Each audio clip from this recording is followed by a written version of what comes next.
Ko vadītāji dara visvairāk? Kas ir veids, kā vadītāji sasniedz rezultātu?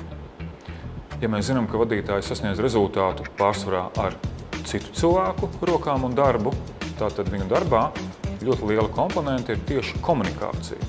Tieši pastāstīt cilvēkiem, kas jādara, kā tiks mērīts viņu darbs, kā motivēt cilvēkus.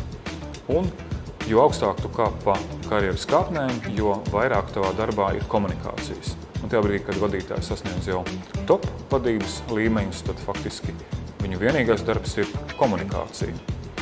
Un tieši par komunikāciju vadības komandām mēs runāsim seminārā Strateģiskā komunikācija vadības komandām, kurā es mēģināšu salikt kopā vadītāja un komunikātora perspektīvas, palīdzēt jums, kā vadītājiem, kļūt par labākiem komunikātoriem un vienlaikus arī labāk saprast, ko jūsu komunikātori jums stāsta, un arī to, ko jūs drīkstat deleģēt komunikātoru komandām un to, ko jums tomēr pašiem nāksies darīt kā komunikātoriem. Tātad daudz dažādu interesantu tematu, kas būs arī ļoti noderīgi jūsu kā vadītāju ikdienas darbā un arī karjeras izaugsmē. Par to visu seminārā Strateģiskā komunikācija.